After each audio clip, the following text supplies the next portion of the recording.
Bismillahirrahmanirrahim. Assalamualaikum warahmatullahi wabarakatuh. Waalaikumsalam warahmatullahi wabarakatuh. Salam pramuka. Salam. Oke, mari kita buka dulu pembelajaran kita pada malam hari ini dengan baca Al-Fatihah bersama-sama. Liridhoillah wali syafaati Rasulillah Al-Fatihah. Amin ya rabbal alamin. Oke, terima kasih teman-teman. Sebelumnya perkenalkan, nama saya Laila Alfiana Eka Safira. Di sini saya akan menyampaikan salah satu materi penggalang tentang kepemimpinan dan bagaimana menjadi pemimpin yang baik di kelompok. Seperti itu. Apa itu kepemimpinan? Kata itu sering kali terdengar di telinga kita kan tentunya. Kepemimpinan, ya. Pemimpin adalah seseorang yang mengarahkan atau memotivasi atau juga bisa menggerakkan orang lain atau suatu kelompok untuk mencapai sebuah tujuan secara bersama. Nah, bahkan pemimpin itu juga bukan sebuah jabatan tinggi ataupun posisi yang lebih tinggi, tapi juga pemimpin itu memiliki tanggung jawab yang besar ya teman-teman, seperti mengarahkan kelompok itu untuk mencapai tujuan tersebut itu bagaimana. Nah, itu tugas seorang pemimpin. Di sini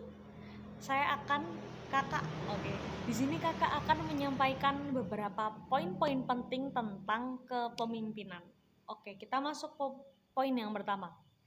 Pemimpin itu mempengaruhi. Ya, pemimpin itu mempengaruhi.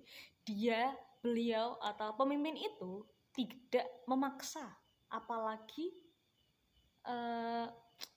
menekan pada suatu kelompok untuk mengambil tujuan tersebut. Tentu saja tidak. Pemimpin itu mempengaruhi suatu kelompok, mempengaruhi orang lain dengan dengan melalui aspirasinya atau dengan memberikan kepercayaan agar orang lain itu, agar suatu kelompok itu tuh percaya pada dirinya. Seperti itu. Nah, poin yang kedua itu tentang visi dan arah. Pemimpin itu memiliki visi yang jelas. Tidak hanya jelas, tetapi visinya itu juga harus diterima oleh sekelompok tersebut gitu. Tidak hanya aku mau seperti ini gitu. Jadi dia juga harus mengerti bagaimana kondisi sekitarnya, apakah mereka menerima tentang visi itu ataukah tidak.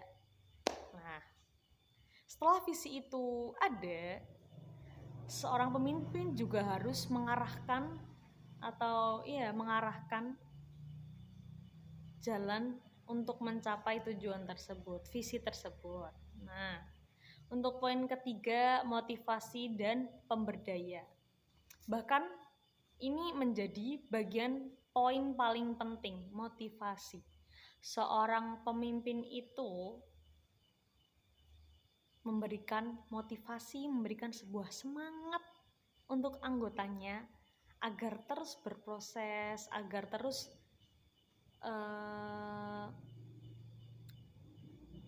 memberikan dukungan agar anggotanya itu berkembang. Seperti itu.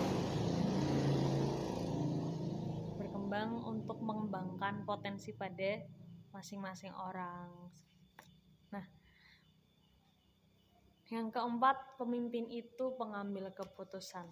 Pemimpin bertanggung jawab untuk membuat keputusan. Yang kelima, komunikasi efektif. Pemimpin itu harus memiliki kemampuan menyampaikan ide, mendengarkan masukan, membangun dialog. Membangun dialog itu seperti sesama anggota itu kita harus terbuka. Dalam sebuah kepemimpinan kan tidak mungkin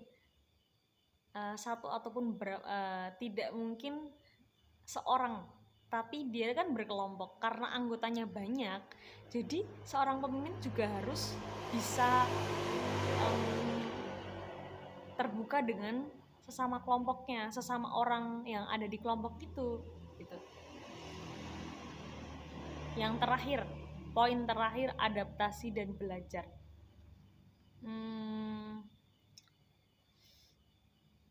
Dunia itu semakin berkembang semakin kesini.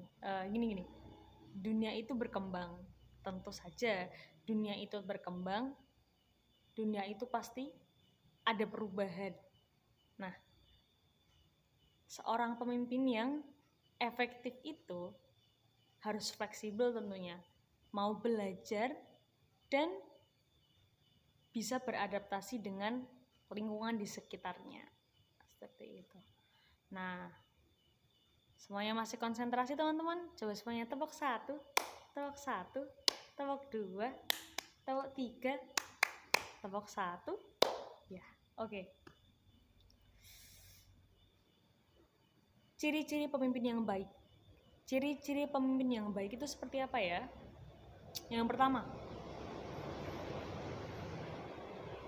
teladan dalam sikap dan perilaku.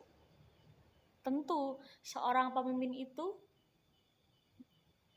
dia harus bisa menjadi teladan dan bersikap dalam bersikap dan berperilaku karena dia sebagai contoh bagi anggota yang lain.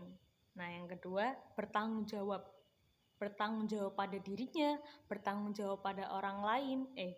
Bertanggung jawab pada orang lain. Semisal ada salah satu anggota tidak melaksanakan sholat.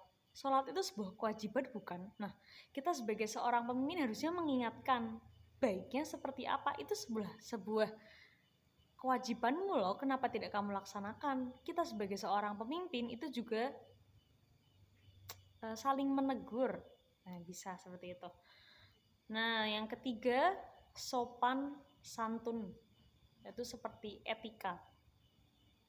Etika, teman-teman tahu kan bahwa etika itu di atas segalanya. Ya, betul sekali. Ketika kita memiliki etika yang baik, kita akan dihormati dimanapun kita berada. Ya. Yang keempat, mampu mengarahkan dan memotivasi. Seperti yang sudah saya sampaikan tadi di materi di atas tentang motivasi. Jadi pemimpin itu juga harus memotivasi anggotanya untuk terus maju, untuk terus mengembangkan potensi dirinya. Nah, oke. Yang kelima, adil. Seorang pemimpin itu harus adil. Tidak semena-mena. Mungkin dia memiliki keterikatan dengan salah satu anggotanya, lalu dia membuat suatu keputusan yang berbeda dengan yang lain. Itu akan menimbulkan iri. Ya. Jadi dia harus adil. Yang keenam, berpengetahuan. Berpengetahuan di sini seperti berpengetahuan karena zaman terus berkembang, jadi pengetahuan itu kan juga semakin luas. Seorang pemimpin juga harus memiliki pengetahuan yang sezaman dengan periode yang dia pimpin gitu. Nah, yang ketujuh, peduli dan empati. Yang terakhir, berani. Berani dalam mengambil keputusan, berani dalam bertindak. Terima kasih. Wassalamualaikum warahmatullahi wabarakatuh. Salam warahmatullahi wabarakatuh.